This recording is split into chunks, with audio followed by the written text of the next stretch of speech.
कि ये जो फलाए आम के 215 इंस्टीट्यूशन स्कूल्स को टेक ओवर किया, ये जम्मू कश्मीर के जो तालीमी इदारे हैं, जो यहाँ के हमारे इंस्टीट्यूशंस हैं, जो हमारी यहाँ की सकाफत है, उस पर एक और हमला है।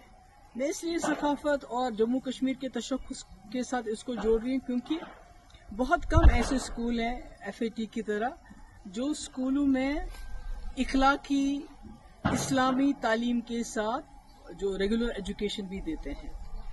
मतलब कोई आप किसी स्कूल का नाम नहीं ले सकते हैं जहाँ पर ये बैलेंस मेंटेन होता हो।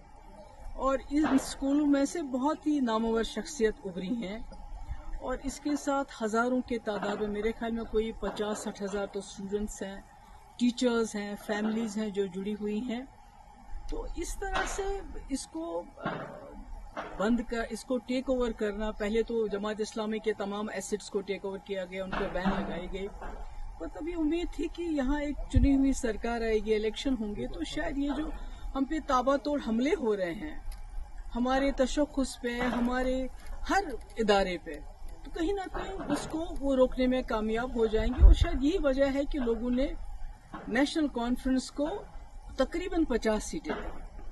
पार्लियामेंट में 3 मेंबर पार्लियामेंट दिए लद्दाख को लेके।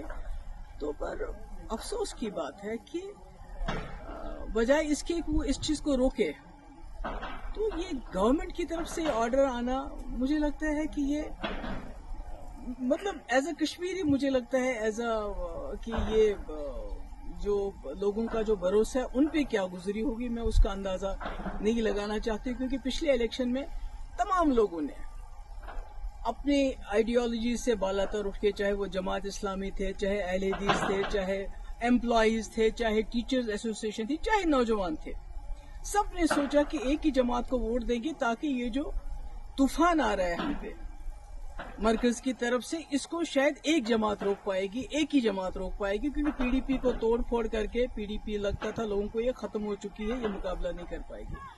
तो ऐसे में ये होना, और अभी आपने देखा कुछ देर पहले जो हमारी उर्दू जबान है, सरकारी दफातर में से उसको तकरीबन खारिज किया जा रहा है।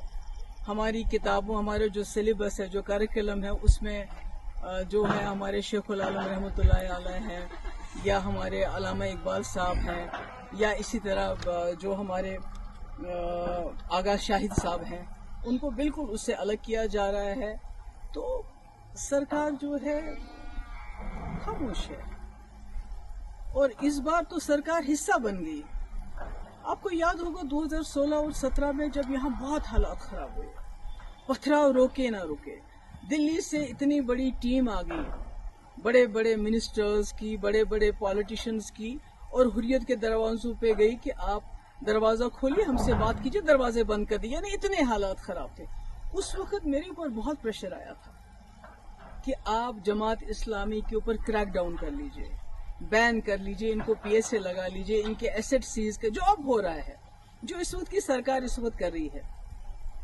मगर मैंने सोचा कि अगर मैं अपने ही लोगों पे बिला वजह इस किस्म की कार्रवाई, या तो कोई सबूत हो कि भाई इस वक्त ये कुछ ऐसा कर रहे हैं तो आप कोई एक्शन लोगे, मगर सिर्फ इनकी आइडियोलॉजी की वजह से किसी ने जाके दिल्ली में चुगली खाई थी कि भाई वहाँ जो भी कुछ कर रहे हैं वो जमात इस्लामी के लोग कर रहे हैं, जो पथराव हो रहा है, जो मुल्क के मुखालिफ जो मुहिम चल रही है, वो सब जमात इस्लामी। पर मैंने उस वक्त स्टैंड लिया, जैसे मैंने कुठवा में स्टैंड लिया।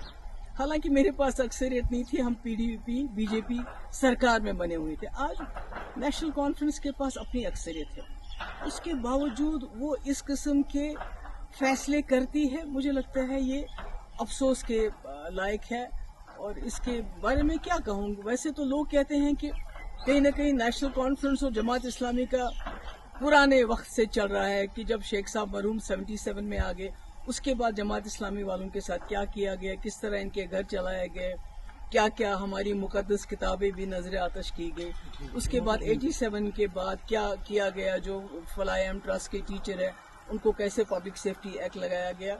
और आज 2025 में अब इनके जो स्कूल थे, जो लोगों के गरीब लोगों को, गरीब बच्चों को, क्योंकि आपने देखा कि सरकारी स्कूलों में जो चीज कमी है वो ये स्कूल पूरी करते थे, जिनका कोई नहीं होता था और कम फीस लेके ये तालीम देते थे।